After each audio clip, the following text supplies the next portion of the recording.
시청자 여러분 안녕하십니까? 뉴스타트 2부 시작합니다. 제267대 교황이 탄생했습니다.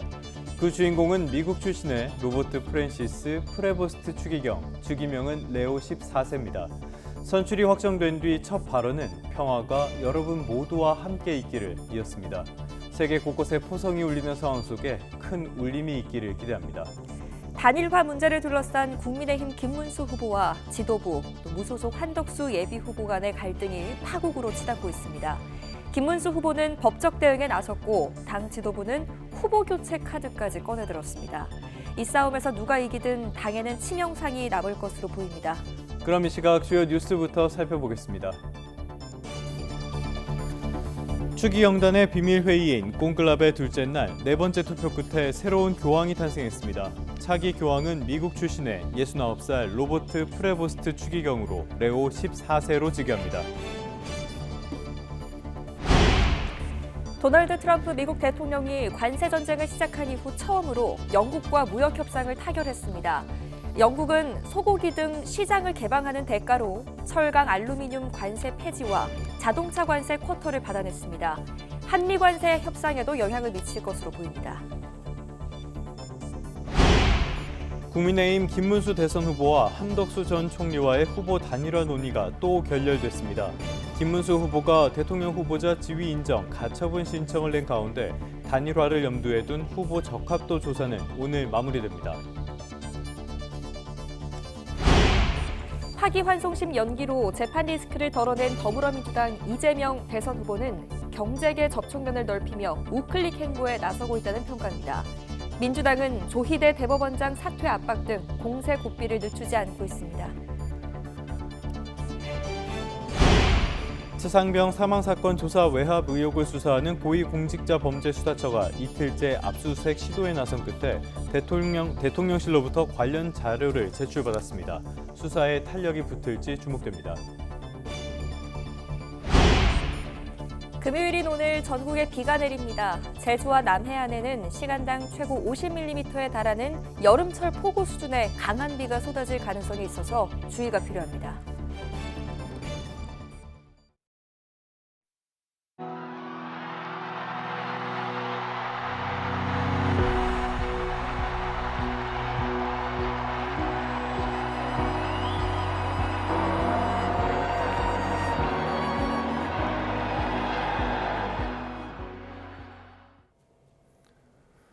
네, 보신 것처럼 제267대 교황이 탄생했습니다. 바티칸에서 열린 추기경단의 비밀회의, 콘클라베에서 선출된 교황은 미국의 로버트 프란시스 프레보스트 추기경입니다. 즉위명은 레오 14세인데요. 새 교황은 첫 일성으로 평화를 강조했습니다. 현장에 가 있는 취재기자 연결해 보겠습니다. 조수연 특파원. 네, 바티칸 성베드로 광장입니다. 꽤 늦은 시각 같은데도 뒤에 사람들이 많이 보이네요. 현장 분위기는 어떻습니까? 네, 교황 선출 소식이 세상에 발표된 순간 이곳 바티칸은 감격에 휩싸였습니다. 이곳 시간으로 저녁 6시 5분 시스티나 성당 굴뚝에서 흰 연기가 피어오르는 순간 흰 연기가 피어오르면서 새 교황의 탄생을 알렸습니다. 저희를 비롯한 전 세계 취재진 그리고 수만 명의 인파가 성베드로 광장을 가득 메워 이 장면을 지켜봤는데요. 흰 연기가 나오는 순간 일제히 환호성이 터져나왔습니다. 콘클라베 개막 이틀 만에 투표 횟수로는 네 번째 투표에서 추기경 133명 가운데 3분의 2 이상의 표가 모이면서 새 교황의 선출이 확정된 건데요. 프란치스코 교황이 선종한 지 17일 만입니다. 성베드로 대성당 발코니에는 오후 7시 10분쯤 교황청 수석 부재 추기경이 나와 라틴어로 하베무스 파팜, 우리에게 교황이 있다라고 외치면서 새 교황의 탄생을 공식 선언했습니다. 미국의 로버트 프란치스 프레보스트 추기경으로 즉위명은 레오 14세라고 발표했습니다. 그리고 곧이어 흰색 수단을 입은 레오 14세 신임 교황이 발코니에 모습을 드러내 손을 흔들며 환호에 화답했습니다. 레오 14세 신임 교황은 이탈리아어로 평화가 여러분 모두와 함께 있기를 이라고 첫 인사를 했습니다. 이어 스페인어로도 같은 말을 반복하면서 전 세계에 축복을 내렸습니다. 네, 미국 출신의 교황은 사상 처음이라고요. 네, 그렇습니다. 그리고 사실 현지 언론에서 유력 후보로 꼽은 명단에는 포함되지 않았었기에 그의 선출이 조금은 예상 밖이었습니다. 레오 14세는 1955년생으로 미국 시카고에서 태어났습니다. 1982년 사제 서품을 받았고 페루에서 20년간 사목 활동을 해왔습니다. 프란치스코 교황이 직접 추기경으로 임명한 인물로 교황청 주교부 장관을 지냈습니다. 프란치스코 교황의 측근이지만 신학적으로는 중도 성향이어서 교회 내 개혁파와 보수파 사이에서 균형을 잡을 수 있는 인물로 평가됩니다. 도널드 트럼프 미국 대통령은 자국 출신 첫 교황 선출에 미국의 큰 영광이라며 반겼습니다.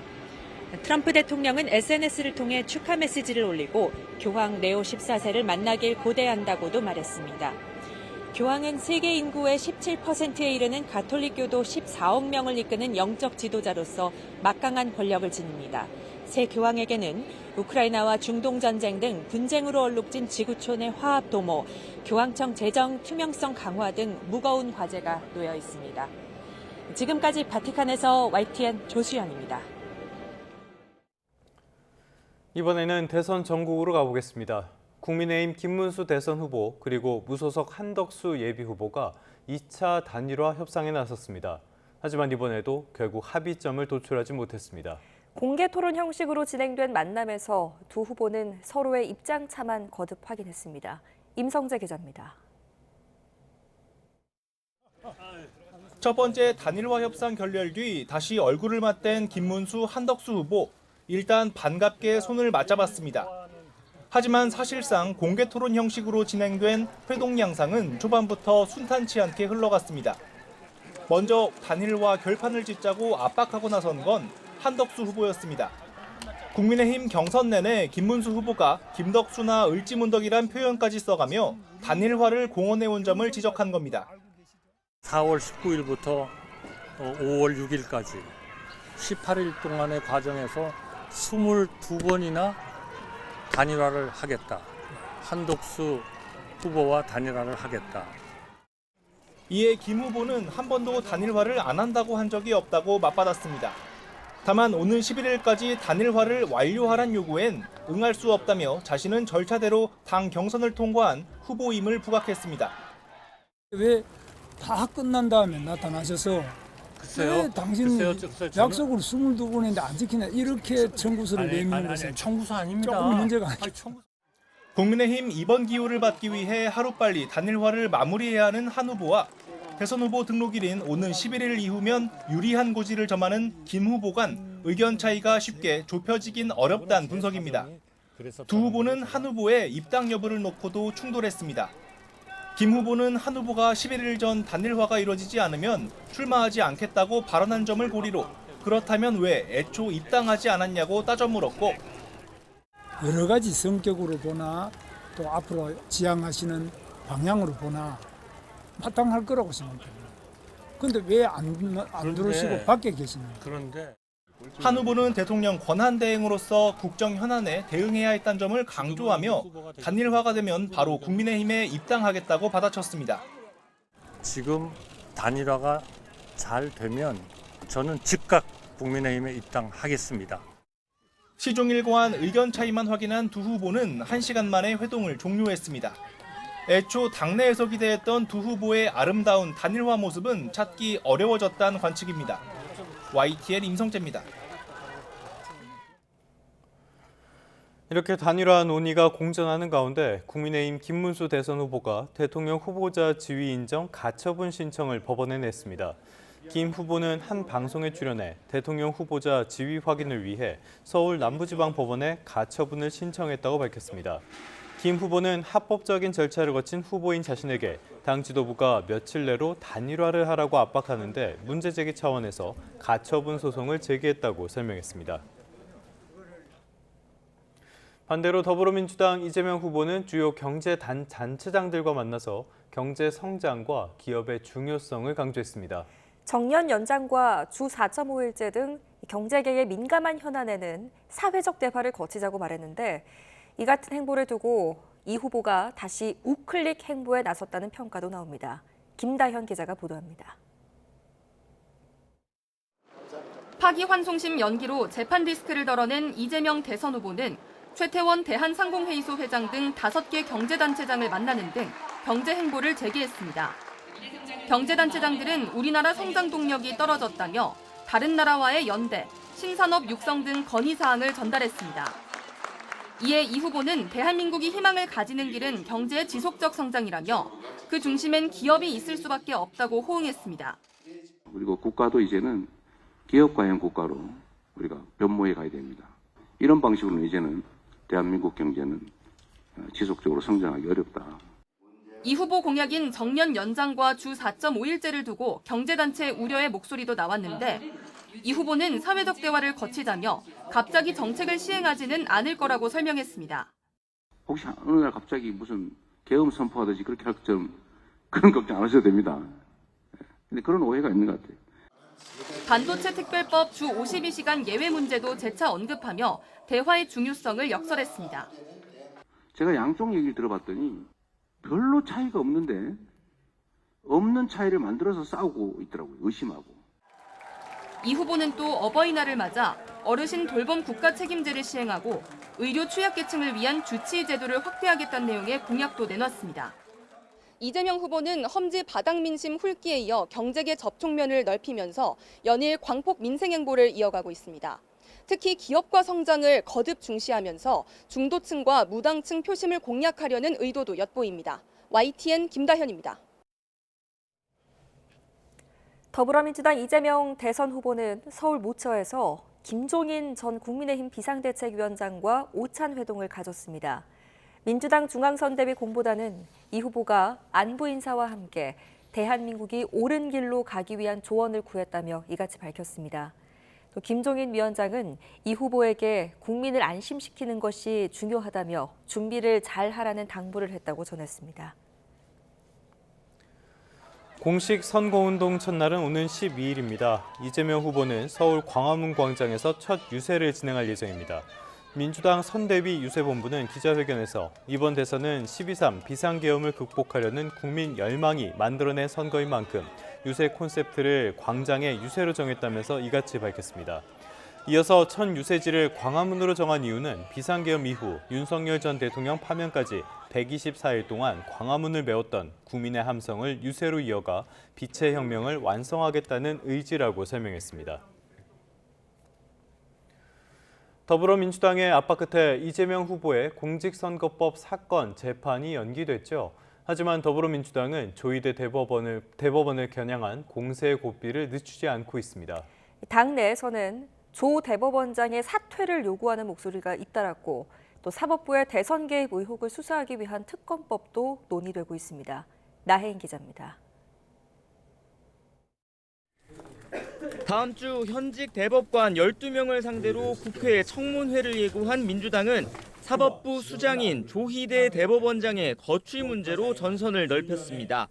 대선을 앞두고 유력 후보에게 속전속결 유죄 취지 판결을 내린 배경을 따지기 전에 이미 흔들린 사법 신뢰를 회복하려면 사퇴가 답이라고 주장했습니다.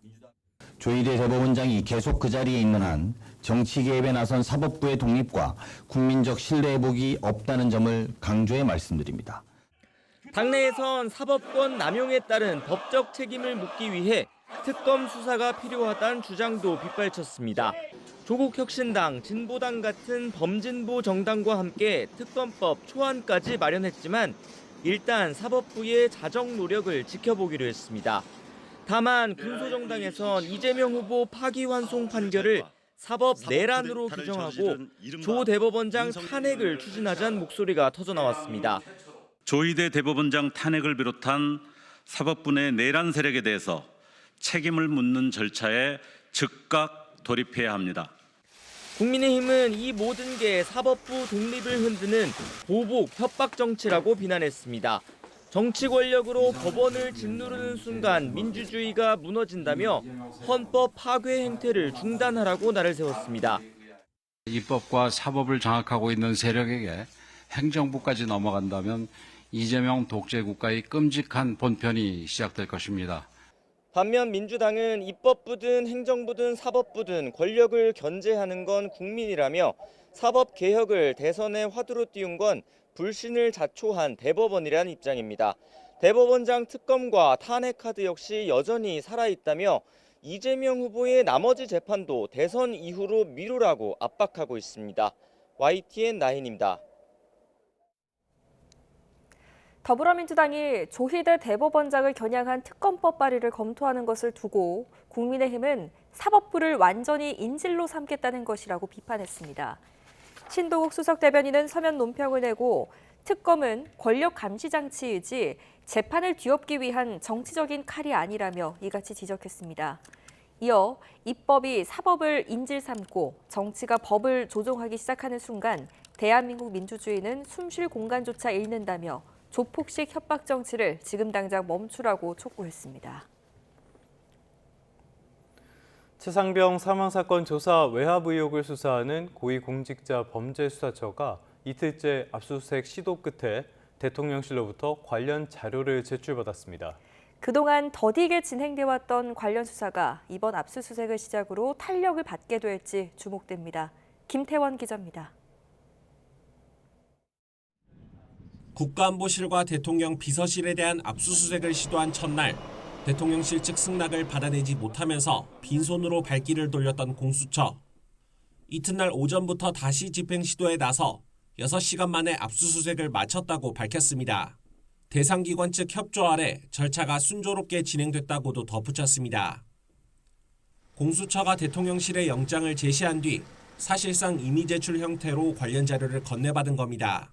이른바 VIP 경로설이 제기된 재작년 7월 당시 국가안보실 회의 관련 자료와 대통령실 출입 기록 등이 압수 대상이었던 것으로 알려졌는데 실제로 확보된 압수물이 무엇인지는 설명하기 어렵지만 목표했던 자료는 일정 부분 확보했다는 게 공수처 측 설명입니다. 공수처는 해병대 수사단이 최상병 사망사건의 책임자로 임성근 전 해병대 1사단장 등을 지목해 경찰에 넘기는 과정에서 윤 전 대통령과 이종섭 전 국방부 장관 등이 외압을 행사했다는 의혹을 들여다보고 있습니다. 조사 결과를 보고받은 윤 전 대통령이 격노하면서 책임자 범위 축소나 박정훈 전 수사단장을 겨냥한 항명 수사에 영향력을 행사했다는 게 골자입니다.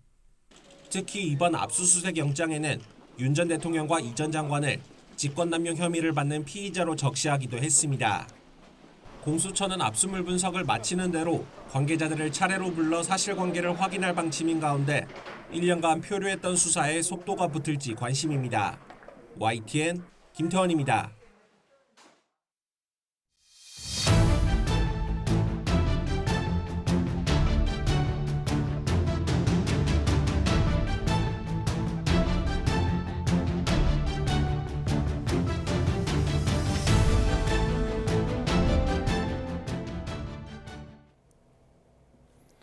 트럼프 대통령이 전 세계 교역국을 상대로 관세 전쟁을 시작한 이후 처음으로 무역 합의를 이끌어냈습니다. 그 대상은 미국의 오랜 친구인 영국입니다. 영국은 소고기 같은 시장을 미국에 개방하고 철강 관세 폐지와 또 자동차 관세 쿼터를 받아냈는데 한미 관세 협상에도 영향을 미칠 전망입니다. 자세한 내용 워싱턴 연결해서 알아보겠습니다. 홍상희 특파원. 미국과 영국과 처음으로 영국 무역 협상을 타결했는데 합의 내용부터 설명해 주시죠. 네, 트럼프 대통령의 관세 전쟁 선포 뒤에 첫 협상 타결 소식입니다. 트럼프 대통령은 이곳 시간으로 오늘 오전 백악관에서 영국과 획기적인 협상을 타결했다고 밝혔는데요. 먼저 들어보시겠습니다. With this deal, the UK joins the United States in affirming that reciprocity and fairness is an essential and vital principle of international trade. The actual deal is a very conclusive one. We think just about everything's been approved. So good for both countries. 네, 먼저 미국은 영국산 철강과 알루미늄에 대해 부과한 25%의 관세를 폐지하고 자동차에 대한 관세는 연간 10만 대에 한해 10%로 낮추기로 했습니다. 지난해 영국이 미국에 수출한 차량이 10만여 대였던 만큼 대미 수출 차량 전체에 대한 관세 인하 효과를 기대할 수 있게 됐습니다. 미국은 다만 영국에 대한 기본 상호 관세 10% 부과는 유지하기로 했습니다. 영국은 소고기와 농산물, 에탄올, 기계류의 시장을 미국에 개방하고 100억 달러 규모의 보잉 항공기도 구매하기로 했습니다. 다만 미국이 요구해온 구글과 메타, 아마존 등 빅테크 기업에 대한 디지털 서비스대 감면은 이번 합의에 포함되지 않았다고 밝혔습니다. 키어 스타머 영국 총리가 발표한 입장도 들어보시겠습니다. That we've agreed the basis of a historic economic prosperity deal. And that is a deal that will protect British businesses and save thousands of jobs in Britain. 오는 10일부터는 스위스에서 미국과 중국의 첫 무역 협상, 이것도 앞두고 있는데 트럼프 대통령 기대감을 보였다고요? 네, 그렇습니다. 트럼프 대통령은 이번 첫 중국과의 만남이 형식적인 대화에 그치지는 않을 거라고 자신했는데요. 들어보시겠습니다. Do you expect that it will just be a formality to break the ice, or are they going to get into substantive negotiations? I believe so, yes. I believe it's substantive, yes. I think we're going to have a good weekend with China. I think they have a lot to gain. 네, 어제는 협상을 위해서 중국에 부과한 145%의 관세를 미국이 먼저 인하하지 않겠다고 말했었는데 트럼프 대통령은 이번에는 협상이 잘 되면 관세를 내릴 수도 있다고 말했습니다. 이 말도 한번 들어보시겠습니다. Well, it could be. I mean, we're going to see right now. You can't get any higher. It's at 145, so we know it's coming down.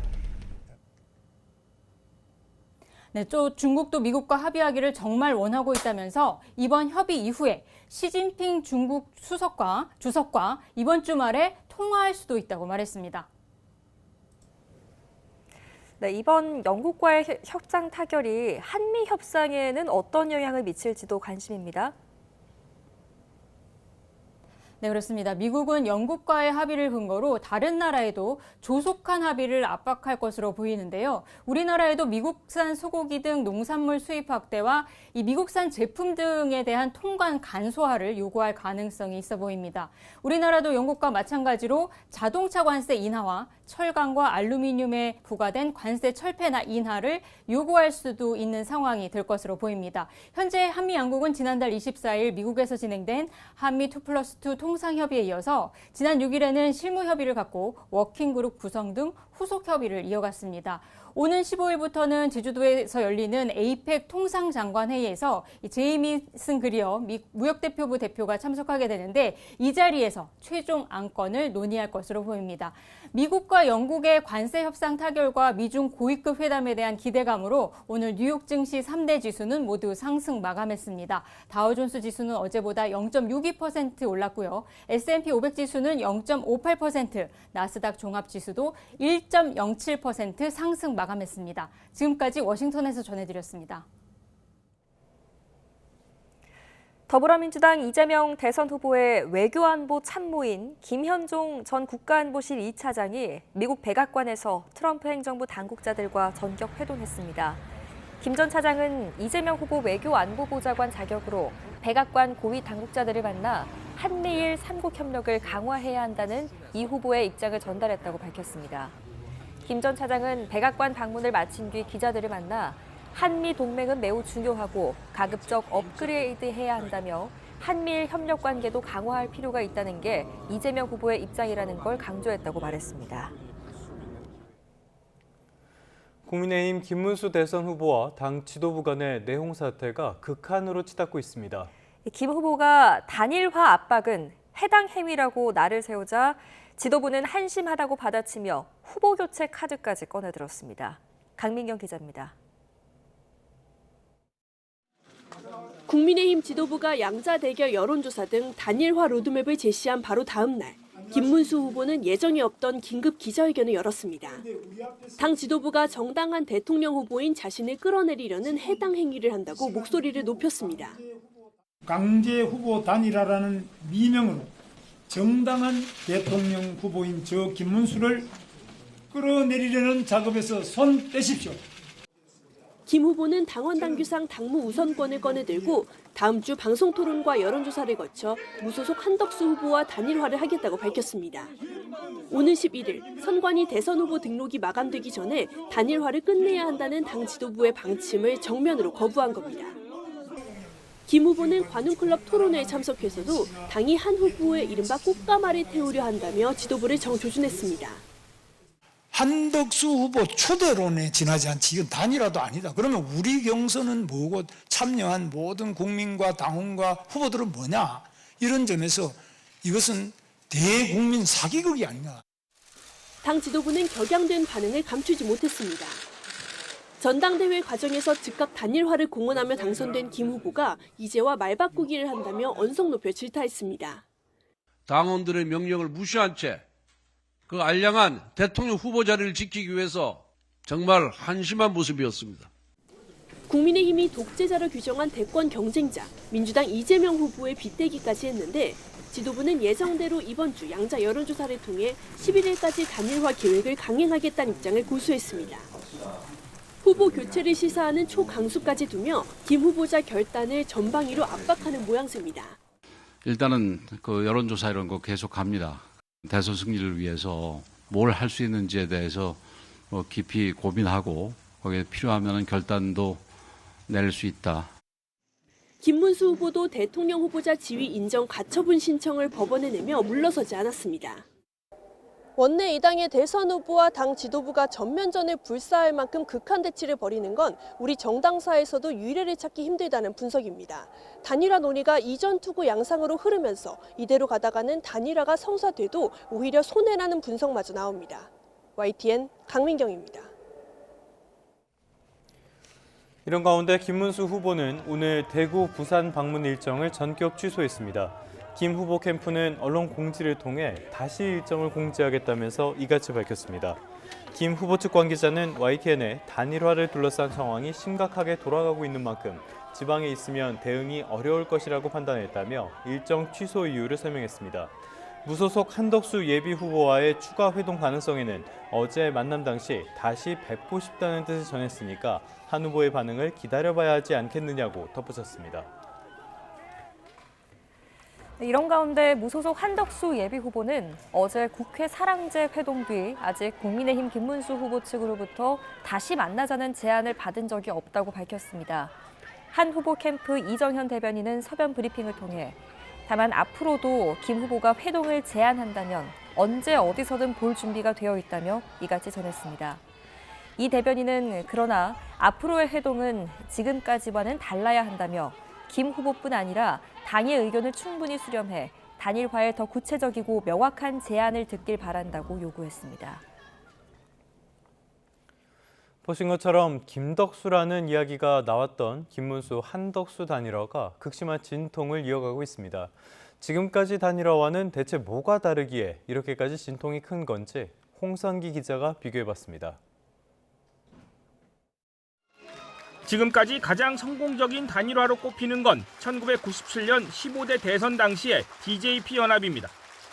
각자 싸워서는 당시 여당의 이회창 후보를 넘어설 수 없음을 누구보다 잘 아는 김대중, 김종필 두 야당 후보의 단판으로 성사됐고 결국 승리했습니다. 건국 이래 처음으로 여야 정권 교체가 이루어졌습니다. 이후 2002년 대선 당시 노무현, 정몽준 단일화는 물론 가장 최근에 윤석열, 안철수 단일화까지 모든 논의는 당이 아니라 후보자 본인이거나 캠프 대표단이 나섰습니다. 그런데 지금 김문수, 한덕수 후보 단일화 논의에서 가장 애가 타는 건 국민의힘 지도부로 보입니다.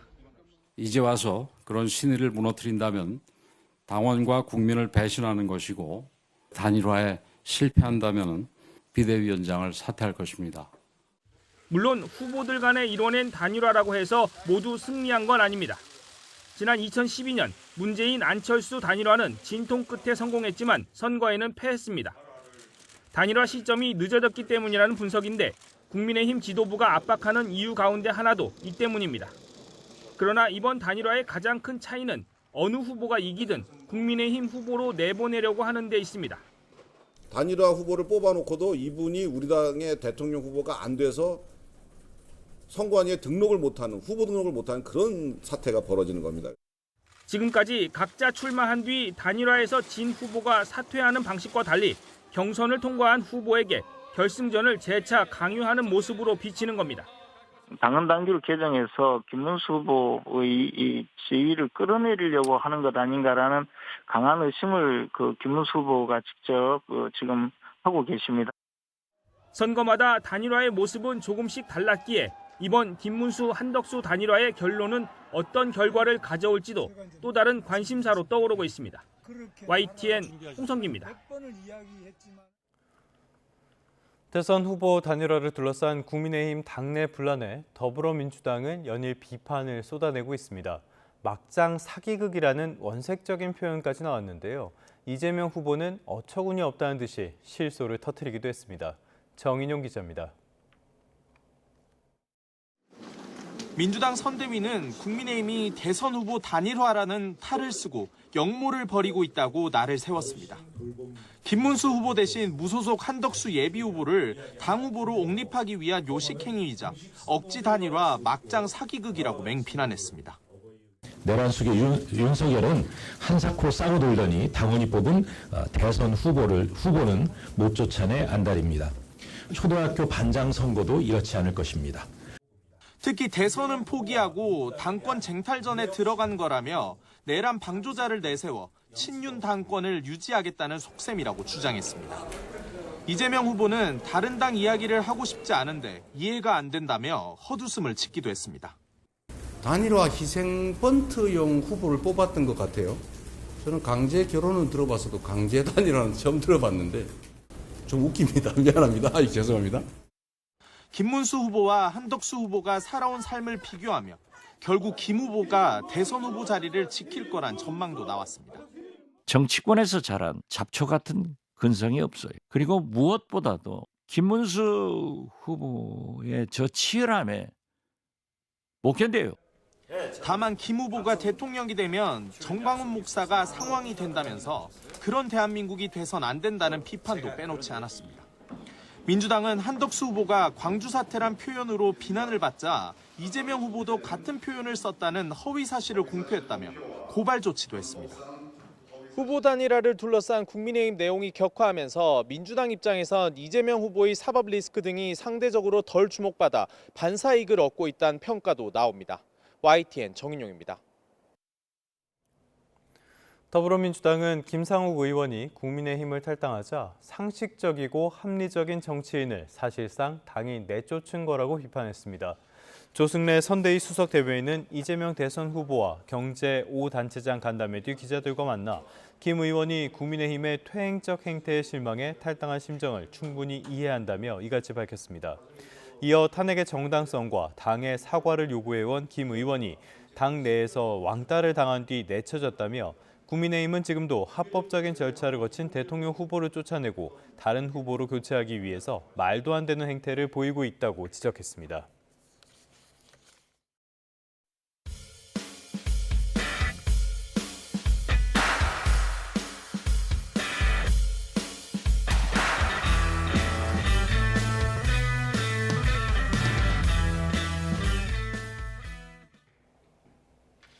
네, 2월 3일 대선을 이제 25일 앞두고 있습니다. 오늘도 역시 분주하게 움직이는 각 당의 소식들 알아봅니다. 다음 주 본격적인 대선 일정 시작을 앞두고 경찰이 대대적인 대비 태세에 나섭니다. 연 인원 16만 8천여 명을 동원해서 경계를 강화하고 또 선거 당일에는 최고 비상 단계인 가포 비상을 발령합니다. 부장원 기자입니다. 제21대 대통령 선거를 4주가량 남기고 경찰 선거관리대책에 윤곽이 나왔습니다. 이호영 경찰청장 직무대행은 전국경찰 지휘부 화상회의를 열고 주요 대비사항을 점검했는데 우선 후보자 경호와 안정적인 선거운동을 위해 선거 당일까지 투표소와 개표소 등에 연인원 16만 8천여 명을 동원하기로 했습니다. 이를 바탕으로 본격적인 선거 활동이 시작되는 다음 주부터 경계태세를 차츰 높여간다는 계획입니다. 먼저 선거운동이 시작되는 오는 12일부터 전국 관서에 선거 경비 통합 상황실을 24시간 운영하고 사전투표 첫날인 29일부터는 경계태세를 한층 강화합니다. 다음 달 3일 선거 당일에는 가용 경력을 100% 동원하는 최고 비상근무 단계인 가포 비상을 전국에 발령해 만일의 사태에 대비하기로 했습니다. 이와 함께 경찰은 선거범죄 수사에도 속도를 내고 있습니다. 후보자 등록 신청일인 10일부터 선거사범 단속을 강화하고 금품 수수와 허위사실 유포 등 5대 선거범죄의 경우 배우자까지 철저히 수사한다는 방침입니다. 아울러 후보자나 선거 관계자에 대한 중대한 폭력 행위는 구속 수사를 원칙으로 엄정 대처하기로 했는데 이호영 대행은 이번 선거가 역대 어느 선거보다도 공정하고 안정적으로 치러질 수 있도록 최선을 다해달라고 지시했습니다. YTN 부장원입니다. 더불어민주당 이재명 대선 후보가 오늘부터 이틀 동안 경북과 경남 지역을 순회하는 3차 경청 투어에 나섭니다. 이 후보는 에이펙이 열리는 경북 경주를 시작으로 영천과 칠곡, 김천, 성주, 고령을 차례로 방문할 예정입니다. 이 후보 측은 어려움을 겪는 시장 상인과 소상공인들의 목소리를 직접 듣고 지역 주민의 생생한 목소리를 경청할 계획이라고 밝혔습니다. 내일은 경남 창녕과 함안, 의령 등을 순회하는 영남 신라벨트 편 두 번째 일정을 진행합니다. 국민의힘 소식입니다. 국민의힘은 김문수 대선 후보와 무소속 한덕수 예비 후보 간의 단일화를 염두에 둔 후보 적합도 조사를 오늘 마무리합니다. 오늘 오전 10시부터 오후 4시 사이에는 당원을 대상으로, 오전 10시부터 낮 1시까지는 일반 국민을 대상으로 두 후보 가운데 과연 누가 당 최종 후보로 더 적합한지를 묻는 여론조사가 진행이 됩니다. 국민의힘은 어제도 당원과 국민을 대상으로 후보 적합도 조사를 실시한 바가 있는데요. 국민의힘은 당원과 국민 여론조사를 각각 절반씩 반영한 최종 결과를 바탕으로 김문수 후보를 겨냥한 단일화 압박 수위를 높일 것으로 전망됩니다. 지금까지 대선 소식이었습니다. 다음 주 월요일에는 다시 한번 윤석열 전 대통령의 형사재판이 열립니다. 법원이 이번에는 지하가 아닌 지상으로 출입하도록 했습니다. 지금까지 볼 수 없었던 윤 전 대통령의 출석 모습이 처음으로 공개될 전망입니다. 권준수 기자입니다. 내란 우두머리 혐의를 받는 윤석열 전 대통령은 다음 주 월요일 형사재판 3차 공판에 출석해야 합니다. 지난 기일 이후 3주 만에 법정으로 나오는 건데 이때 윤 전 대통령이 법원에 출석하는 모습이 처음으로 공개될 전망입니다. 지난 재판에서 법정 내 피고인석에 앉은 모습을 공개한 데 이어 법원이 지하가 아닌 지상을 통해 출입하도록 했기 때문입니다. 경호처에선 이번에도 지하 주차장으로의 출입을 요청했습니다. 다만 청사 관리를 담당하는 서울고등법원은 주요 관계자의 간담회에서 논의된 사항과 청사 주변 상황 등 여러 사정을 종합적으로 고려해 이 같은 결정을 내렸다고 설명했습니다. 윤 전 대통령이 파면당한 뒤 처음으로 포토라인에 설 가능성도 있습니다. 출석 당일 경호 상황을 지켜봐야 하지만 일반 피고인처럼 청사 출입구를 이용할 경우 취재진이 질문을 던질 수 있고 사전 허가를 받은 언론사는 촬영할 수 있기 때문입니다. 법원의 보안 강화는 유지됩니다. 금요일 오후 8시부터 형사재판 당일 밤 12시까지 필수 업무를 위한 공용 차량이 아닌 일반 차량은 모두 청사 출입이 금지됩니다. 또 법원 출입로 등에서의 집회는 제한될 뿐만 아니라 플랜카드 등 시위용품을 소지하고 있는 경우 청사 안에 들어갈 수 없습니다. YTN 권준수입니다. 더불어민주당 이재명 후보의 공직선거법 위반 사건 상고심 절차와 민주당의 사법부 압박 논란 등을 논의하기 위한 전국 법관 대표회의 개최 여부가 오늘 결정될 것으로 보입니다. 각급 법원의 대표자가 모인 단체 대화방에서는 전국 법관 대표회의 개최 여부를 결정하기 위한 투표가 진행되고 있습니다. 애초 어제 오후 6시까지 투표를 마칠 예정이었는데요. 오늘 오전 10시까지 추가로 소속 법관들의 의견을 받은 뒤 개최 여부를 결정하기로 했습니다. 더불어민주당 장경태 의원은 현재 14명인 대법관의 수를 100명으로 대폭 늘리는 내용의 법원 조직법 개정안을 대표 발의했습니다. 대법관 한 명이 1년에 사건 수천 건을 감당하고 있어 충분한 심리와 판단이 사실상 불가능하고 상고심 제도에 대한 국민 신뢰가 심각하게 저하되고 있다는 점을 발의 이유로 들었습니다. 오늘 출근길엔 우산을 꼭 챙기셔야겠습니다. 현재 충청 이남 지역에 비가 내리고 있는데요. 제주도에는 시간당 15mm의 비가 집중되며 호우주의보도 발령 중입니다. 오전 중 비구름은 전국으로 확대하겠고 서울은 오전 8시 전후로 비가 시작되겠습니다.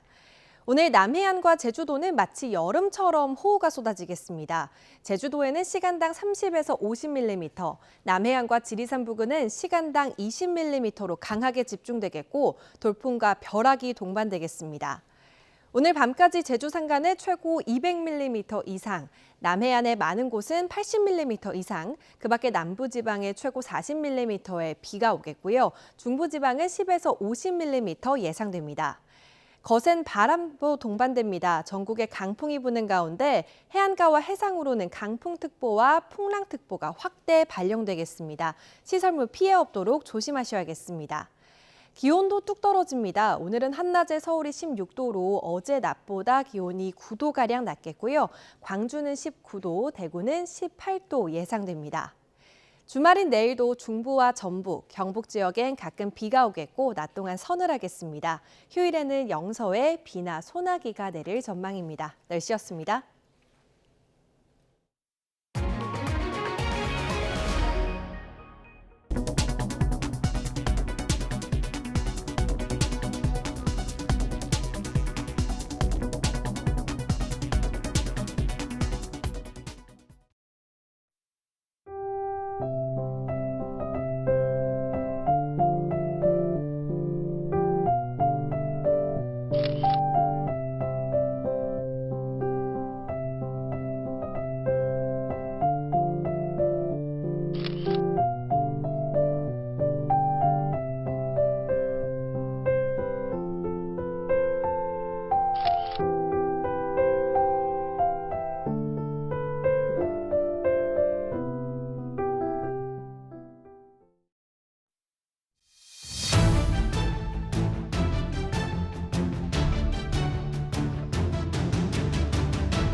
어제 국회에서 열린 SK텔레콤 해킹 사태 두 번째 청문회에서 SK텔레콤 측이 위약금 면제는 현재로서는 어렵다는 입장을 밝혔습니다. 증인으로 채택된 최태원 회장이 끝내 출석하지 않아서 질타가 이어진 가운데 위원회는 고발도 검토할 방침입니다. 황혜경 기자입니다. 최태원 SK그룹 회장은 예고한 대로 국회 청문회에 모습을 드러내지 않았습니다. 최민희 과방위원장은 고발도 검토하겠다며 초강수를 뒀습니다. 또 전문가를 포함한 TF를 구성해 이번 해킹 사태를 끝까지 파헤치고 대선 이후에는 모든 통신사를 대상으로 보안 상황을 점검하는 현안 질의를 하겠다고 강조했습니다. TF 구성할 테니까 그냥 국회가 늘 그랬듯이 이번에 청문회 하고 말겠지 이런 생각하지 마십시오. 그렇게 안 합니다. 핵심 쟁점은 이번에도 위약금 면제 문제. 책임은 SKT에 있는데 가입자가 왜 위약금을 내야 하는지 따져 물었는데 유심 갈라고 줄 서고 마음 졸이고 여기저기 자기 정보가 빠져나갔는지 확인하고 국가가 불러왔어요? 아니면 고객이 불러왔어요? SK가 만든 거 아니에요? 그러면 책임을 지셔야 될 거 아니에요? 면제하는 규정을 했고 회사의 귀책 사유로 인해 해지할 경우 이렇게 돼 있어요. 그러면 회사의 귀책 사유가 아니라고 볼 만한 무슨 이유가 있습니까? 굉장히 심플해요, 저게. SKT 측은 책임은 인정하면서도 위약금 면제는 현재로서는 어렵다고 밝혔습니다. 인정하고 서도 위약금은 꼭 받아야 되겠다 이 얘기하시는 거죠? 현재 그런 거죠? 예. 가입자 형평성이나 법적 문제를 이유로 들었지만 위약금을 면제해 줄 경우 가입자 이탈과 이로 인한 손해 때문인 것으로 보입니다. 최대 저희는 500만 원 정도로 생각하고 있고요. 위약금만 해당되는 것이 아니라 그로 인한 매출이 저희가 최대 7조라고 말씀드렸습니다. 청문회에서는 이동통신 3사 중 SKT만 유심 인증키를 암호화하지 않은 점도 드러났고 유심 인증키만 지금 SKT가 암호화하지 않은 것은 조금 소홀했다 이렇게 생각을 합니다. SKT를 공격한 악성 코드가 홈 가입자 서버 석대 외에 추가로 발견된 점도 밝혀졌습니다. 과기정통부는 민관합동조사단의 최종 발표까지는 최소 한 달 반 이상 걸린다고 덧붙였습니다. YTN 황혜경입니다. 원전 수주 최종 계약을 위해서 체코로 떠났던 안덕근 산업통상자원부 장관이 결국 빈손으로 귀국했습니다. 안 장관은 계약 무산은 아니라면서 이것이 전화위복이 될 것이라고 거듭 강조했는데요. 체코 정부는 일단 한수원과의 원전 계약을 사전 승인했습니다. 최여영 기자가 보도합니다. 프랑스의 끈질긴 발목 잡기에 안덕근 산업통상자원부 장관이 체코 원전 수주 최종 계약서에 사인하지 못한 채 돌아왔습니다. 다만 안 장관은 계약 무산은 아니라며 거듭 선을 그었습니다. 체코 정부도 예상 못한 결과라면서 남은 소송 절차가 마무리되는 대로 신속하게 계약을 체결할 계획이라고 밝혔습니다. 그러면서 이번 기회에 한수원의 발전 설비가 얼마나 우월한지 확인하게 될 거라며 5년 뒤 태물린 신규 원전 계약 때 전화위복의 계기가 될 것이라고 강조했습니다. 50년, 60년, 길게 보면 100년까지 끌고 나가야 되는 이 사업을 할 수 있는 가장 믿을 만한 파트너가 한국이라는 그 이미지를 이제 세계 시장에다가 확보하고 만들어 놓는 게 체코 법원의 제동으로 최종 계약은 멈췄지만 체코 정부는 한국수력원자력과의 두코바니 신규 원전 2기 계약을 사전 승인했습니다. 체코 총리는 법원의 결정을 존중한다면서도 법원이 계약 체결을 다시 허가하는 즉시 모든 관련 업무를 완료하고 싶다며 단 하루도 지연되지 않도록 하고자 한다고 말했습니다. 체코 정부가 공개한 한수원의 두코바니 원전 단가는 지난해 기준 2천억 코루나 12조 7천억 원으로 2기 건설 가격은 25조 4천억 원이 될 전망입니다. 한수원이 사업 수익성을 너무 낮게 잡은 것 아니냐는 지적에 대해선 안 장관은 원자력 사업은 단순히 비용 문제로 결정되는 것이 아니라고 반박했습니다. 이어 정확한 일정을 지킬 수 있는 시공 능력과 국제적으로 검증된 안정성을 우리가 확보한 것이라고 답했습니다. YTN 최하영입니다. 대형 멀티플렉스 영화관이죠. 롯데시네마 그리고 메가박스가 합병 계획을 깜짝 발표했습니다. 두 회사가 순조롭게 합쳐지게 된다면 업계 1위인 CJ CGV를 능가하는 규모가 됩니다. 김승환 기자가 취재했습니다. 영화관 규모로 국내 2위와 3위인 롯데시네마와 메가박스가 조만간 합병 절차에 나섭니다. 롯데그룹과 중앙그룹은 롯데컬처웍스와 메가박스 중앙의 합병을 위한 양해각서를 체결했습니다. 지난해 스크린수 기준 대형 멀티플렉스 4사 가운데 CJ CGV가 44%로 가장 규모가 크고 롯데시네마 30%, 메가박스 25% 순입니다. 두 회사의 합병이 계획대로 진행되면 CGV의 스크린수를 뛰어넘는 매머드급 대형 극장 체인이 탄생하게 됩니다. 코로나19 팬데믹 이후 넷플릭스 같은 OTT가 급성장했고 이후 극장가 부진이 심해지자 이를 타개하기 위한 결정으로 풀이됩니다. 지난해 롯데시네마는 영업이익 3억에 그쳤고 메가박스는 영업손실 134억 원을 냈습니다. 각각 10개, 6개 지점 문을 닫았습니다. 롯데그룹은 급변하는 콘텐츠 산업 환경 속에서 지속 가능한 성장을 도모하기 위한 결정이라고 설명했습니다. 현재 롯데컬처웍스는 롯데쇼핑, 메가박스 중앙은 콘텐트리 중앙이 지분 대부분을 가지고 있는데 합작법인이 탄생하면 양 회사가 공동 경영합니다. YTN 김승환입니다. 오늘의 경제 일정입니다. 유심 해킹 사태와 관련해 SK텔레콤이 오늘 가입자에게 개인정보 유출 여부를 알립니다. SK텔레콤은 오늘 오전 8시부터 가입자에게 확인된 유출 사항이 담긴 MMS 형식의 문자 메시지를 발송한다고 밝혔습니다. 문자 발송 시스템이 다른 알뜰폰 이용자는 이번 주 안에 통지를 완료한다는 방침입니다. 한국은행이 오늘 오전 3월 국제수지를 발표합니다. 지난 2월 경상수지는 22개월 연속 흑자를 이어갔는데요. 미국발 관세폭탄 영향이 본격화되기 전인 3월에는 어떤 성적을 거뒀을지 관심입니다. 해수부가 가정의 날을 맞아 오늘부터 13일까지 전통시장에서 온누리 상품권 환급 행사를 진행합니다. 전통시장에서 국산 수산물을 구매한 소비자는 구매 금액의 최대 30%를 2만 원 한도 내에서 온누리 상품권으로 환급받을 수 있습니다.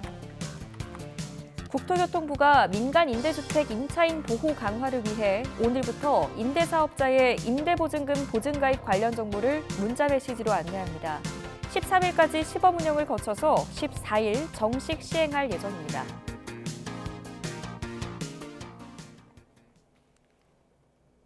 면허 정지 상태로 술을 마시고 승용차를 몰다가 역주행 사고를 내 2명을 숨지게 한 20대 운전자가 경찰에 입건됐습니다.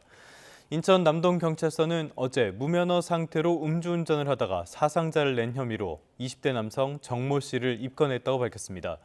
정 씨는 어제 새벽 4시 20분쯤 인천 구월동 도로에서 벤츠 승용차를 몰다가 마주오던 SUV를 들이받아 피해 차량 운전자 60대 여성과 승용차에 동승했던 20대 남성을 숨지게 한 혐의를 받고 있습니다. 피해 차량 운전자는 휴가를 나오는 군인 아들을 데리러 군부대에 가던 중에 사고를 당한 것으로 파악됐습니다.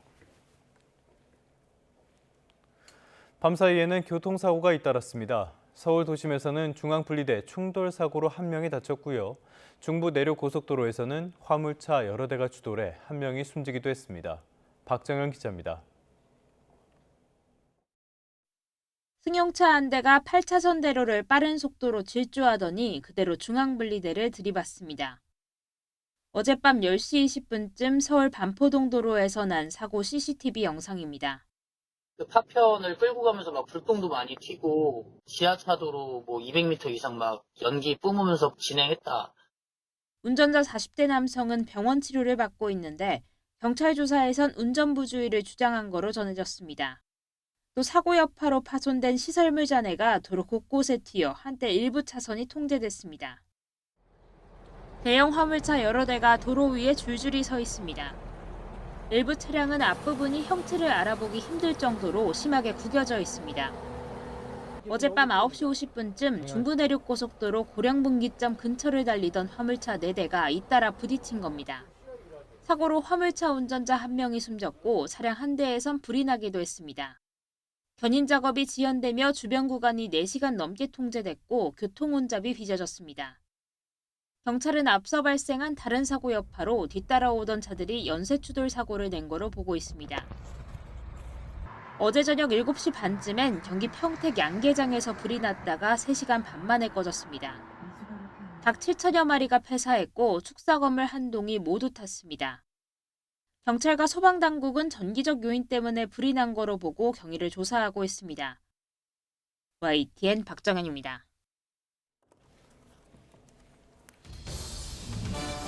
사건 사고 한 줄 뉴스입니다. 더번코리아 백종원 대표가 식품위생법을 준수하지 않고 닭뼈 튀김기를 제작해 가맹점에 배포했다는 의혹과 관련해 경찰이 내사에 착수했습니다. 서울 강남경찰서는 어제 가로세로연구소 김세희 대표를 협박 등의 혐의로 고소한 유튜버 찌양을 수사팀 교체 후 처음으로 다시 불러 조사했습니다. 가수 남태현 씨가 지난달 27일 마약 투약 혐의 집행유예 기간 도중에 음주운전을 하다가 적발됐습니다. 서울의 한 대학병원에서 전공의들의 불법 리베이트 수수 의혹을 제보한 의과대학 교수가 공익신고 이후 따돌림을 당했다며 병원 관계자들을 고소해 경찰이 수사에 나섰습니다. 서울 북부지방검찰청은 전공의 불법 리베이트 의혹과 관련해 중견제약사 3곳을 수사하고 있다고 밝혔습니다. 경기 하남경찰서는 지난달 29일 마트 직원을 흉기로 다치게 한 혐의로 60대 남성 A씨를 구속 송치했습니다. 서울 광진경찰서는 전 여자친구와 함께 있던 남성을 흉기로 다치게 한 혐의로 20대 남성 A씨를 입건했습니다.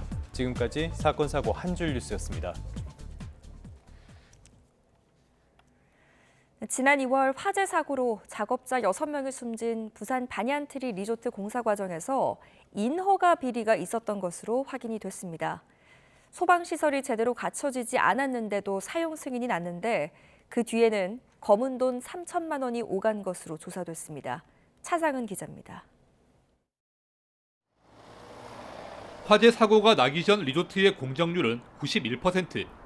공사가 덜 끝난 곳이 적지 않았고 스프링클러 같은 소방시설 설치도 마무리되지 않았습니다. 그런데도 감리회사는 공사가 마무리됐다는 보고서를 기장군에 제출했습니다. 중복 마감 시한에 쫓긴 시행사와 시공사가 회유하고 압박해 허위 보고서를 제출했다는 게 경찰 설명입니다.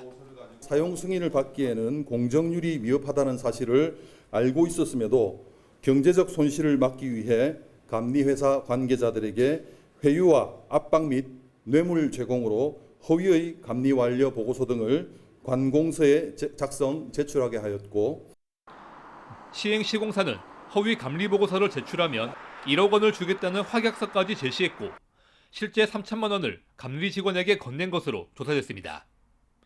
시행사가 공무원들에게 호텔 식사권을 준 사실도 수사 과정에서 드러났습니다. 경찰은 현장 확인 없이 감리 보고서만 보고 사용 승인을 내준 건 위법 소지가 있다고 보고 인허가 결재선에 있는 공무원들에게도 책임이 있다고 설명했습니다. 화재에 따른 인명 참사에 인허가 비리까지 더해져 시공사 대표와 감리 직원 등 8명이 구속됐고 업체 직원과 공무원 등 36명은 불구속 입건됐습니다. 경찰은 소방감리가 거짓 서류를 작성하더라도 처벌이 1년 이하 징역이나 1,000만 원 이하 벌금에 불과하다며 제도 개선이 필요하다고 강조했습니다. YTN 차상입니다.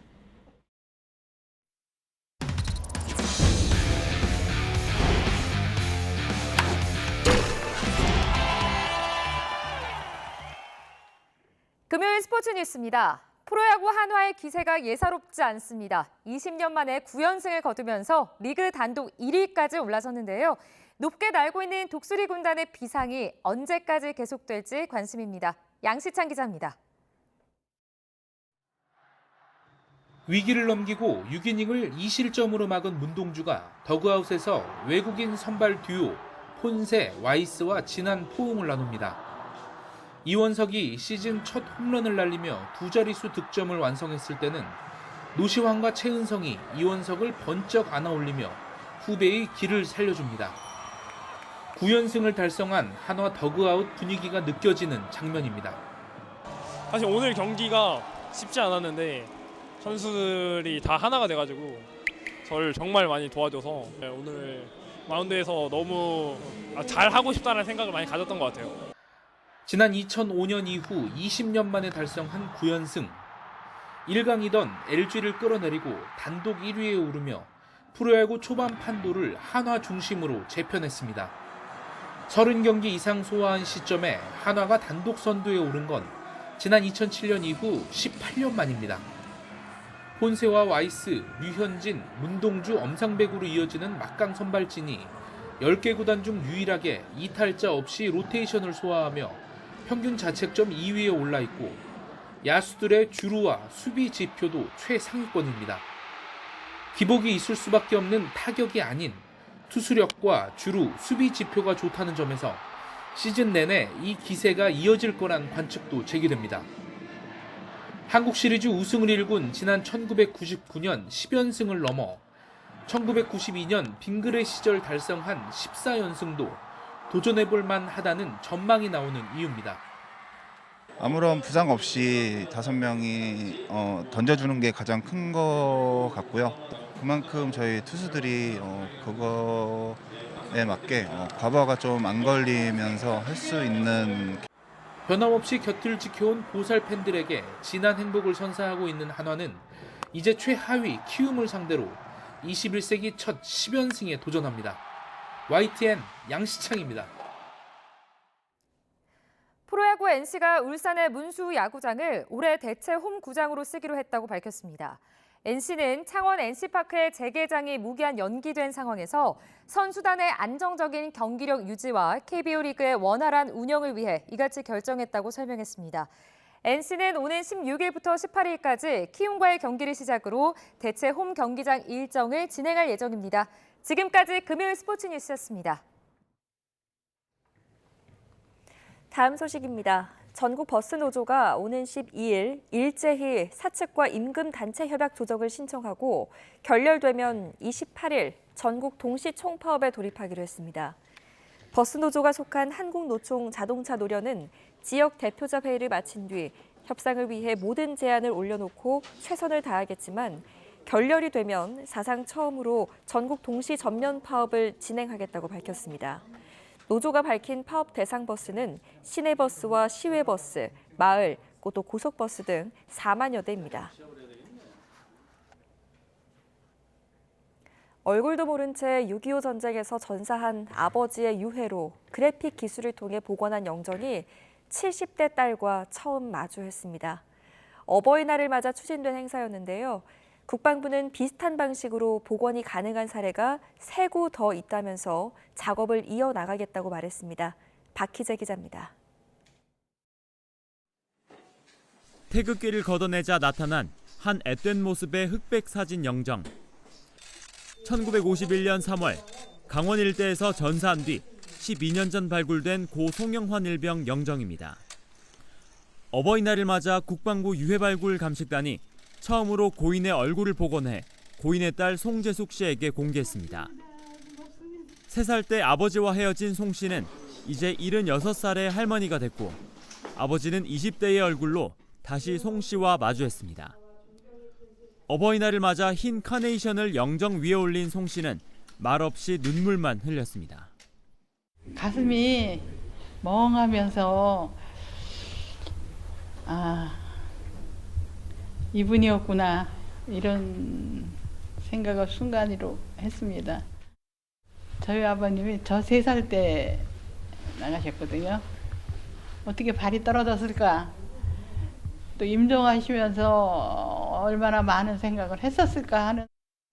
70평생 대부분을 머릿속으로 상상만 해왔던 아버지 얼굴은 어릴 적 잃어버린 아버지 사진 속 모습과 흡사했습니다. 친구분들하고 같이 찍은 사진이 이렇게 여러 번 찍은 사진이 옛날에는 있었거든요. 옛날에 저 어려서 뵌 것 같아요. 그럼 너무 흡사하고요. 지금 이 사진하고 너무 같아요. 그럼 기억을 하려면 고 송영환 일병 얼굴 복원 작업은 유해 CT 촬영을 한 뒤 이를 토대로 2차원, 3차원 그래픽 작업을 통해 이루어졌습니다. 눈썹 그리고 속눈썹까지 그리고 얼굴 피부톤을 위해서 이렇게 채색까지 작업을 하고 있는 중입니다. 국방부는 전사자 6만 명 정도가 신원 확인이 되지 않은 상태라 전사자 유가족 등으로부터 가능한 많은 유전자 시료 확보가 필요하다고 강조했습니다. 이번 고 송영환 일병 외에도 복원이 가능한 유해가 3구나 되지만 여전히 신원 확인은 되지 않았다고 덧붙였습니다. 국방부 유해발굴 감식단은 더 많은 만남을 위해 다른 유가족들에게도 유전자 시료 채취에 적극 참여해달라고 요청했습니다. YTN 박희재입니다. 트럼프의 말 한마디에 울고 웃는 요즘입니다. 간밤에 뉴욕 3대 지수는 일제히 오름세로 거래를 마쳤습니다. 이 거래일 연속 상승인데요. 다우는 0.62%, 그리고 S&P 500은 0.58%, 기술주 중심의 나스닥은 1% 넘게 올랐습니다. 하지만 당 장 막판에 오름폭을 상당 부분 반납해서 오르긴 올랐지만 뭔가 조금은 아쉬운 장이 됐습니다. 앞서서 트럼프의 말에 희비가 교차한다고 말씀을 드렸는데요. 간밤에는 꽤나 큰 뉴스가 있었습니다. 미국과 영국이 무역협정 합의에 도달했다는 소식이었죠. 트럼프 2기 관세 정책이 구체화된 이후에 이런 성과를 낸 것은 처음입니다. 미국은 영국산 자동차나 철강, 알루미늄의 품목별 관세를 낮춰주기로 했는데요. 다만 상호 관세 10%는 그대로 유지하기로 했습니다. 반대로 영국은 미국의 소고기와 농산물, 기계류 시장을 개방한다는 방침입니다. 여기까지 보면은 시장의 호재인데 구체적인 내용이 부족해서 발표를 서두른 것으로 보인다는 점이 오름폭을 다소 제한한 것으로 풀이됩니다. 어쨌든 트럼프 입장에서는 쉬운 상대인 영국과 합의를 했으니까 이를 기반으로 다른 교육국과도 협상에 나서려고 하겠죠. 문제는 역시 중국인데요. 일단 트럼프는 스위스에서 열릴 중국과의 고위급 회담에서 실질적인 논의가 이어질 것이라면서 기대감을 드러냈습니다. 자신은 지금까지 시진핑 주석과 잘 지내왔다면서 조만간 통화를 할 수도 있다라고 말하기도 했는데요. 어떻게 진행될지는 조금 더 지켜봐야겠습니다. 경제 지표도 하나 살펴보겠습니다. 바로 단위 노동 비용인데요. 다소 어색하게 들리시는 분도 있을 것 같습니다. 기업이 상품이라든지 서비스라든지 산출물을 1단위 생산할 때 직원에게 들어가는 비용을 뜻합니다. 이 지표가 전분기보다 많이 높아졌습니다. 시장 예상치도 상당히 웃돌았고요. 또 비농업 부문의 생산성은 마이너스 0.8%로 지난 2022년 2분기 이후 처음으로 마이너스를 기록했습니다. 이것도 역시 트럼프의 관세 정책이 문제인데요. 결국 관세가 기업의 비용을 늘리고 있는 셈입니다. 간밤에 눈에 띄는 종목으로는 팔란티어 테크놀로지스를 꼽아봤습니다. 인공지능을 기반으로 하는 데이터 분석 소프트웨어 업체죠. 대표적인 트럼프 수혜주로 꼽혀오기도 했습니다. 간밤의 주가는 이렇게 8% 가까이 급등했습니다. 최근에 호실적에도 급락이 있었으니까 어느 정도는 되돌린 것으로 풀이가 되는데요. 이 회사의 주가 흐름을 보면요. 급락과 급등이 반복되는 모습이 보입니다. 개인 투자자들은 높은 수익률만 보고 이런 종목을 선호하는 경향이 있는데요. 그 수익률 못지않게 위험성도 크다는 점 잊어서는 안 되겠습니다. 오히려 손실도 어느 정도는 감내하는 중장기 투자자에게 더 잘 어울리는 종목일 수도 있다는 뜻입니다. 지금까지 3분 뉴욕 증시였습니다. 하루 만에 날씨가 급변했습니다. 초여름 같았던 어제와 달리 오늘은 전국에 비바람이 몰아치겠습니다.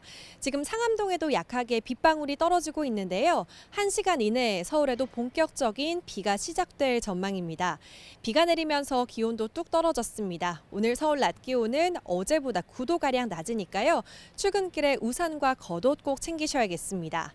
현재 비 상황 자세히 보겠습니다. 레이더 영상을 보면 현재 경기 남부와 충청 이남에 비가 내리고 있습니다. 제주도에는 시간당 15mm 안팎의 비가 집중되고 있고 호우주의보가 발령 중입니다. 오늘 남해안과 제주도에는 마치 여름처럼 호우가 쏟아지겠습니다. 제주도에 시간당 30에서 50mm, 남해안과 지리산 부근은 시간당 20mm로 강한 비가 집중되겠고 돌풍과 벼락도 동반되겠습니다. 오늘 밤까지 제주 산간에 최고 200mm 이상, 남해안 많은 곳은 80mm 이상, 그 밖에 남부 지역에 최고 40mm의 비가 오겠고 중부지방은 10에서 50mm 정도 예상됩니다. 거센 바람도 동반돼 시설물 관리에도 주의가 필요합니다. 전국에 초속 15m의 강풍이 부는 가운데 해안가와 해상으로는 더욱 거센 비바람이 몰아치겠습니다. 현재 제주도 산간에는 강풍 경보가 내려져 있고요. 남해상과 제주 해상에 풍랑주의보가 발령 중입니다. 기온도 뚝 떨어집니다. 오늘 한낮에 서울이 16도로 어제 낮보다 9도가량 기온이 낮겠고 광주는 19도, 대구는 18도 예상됩니다. 주말인 내일도 중부와 전북, 경북 지역에는 가끔 비가 오겠고 낮 동안 서늘하겠습니다. 휴일에는 영서에 비나 소나기가 내릴 전망입니다. 하루 사이에 낮 기온이 10도가량 떨어지는 등 요란한 봄 날씨가 이어지고 있습니다. 이럴 때일수록 건강관리에 더욱 힘써주셔야겠습니다. 지금까지 YTN 이혜민입니다. 네, 3분 후에 뉴스타트 3부가 계속됩니다.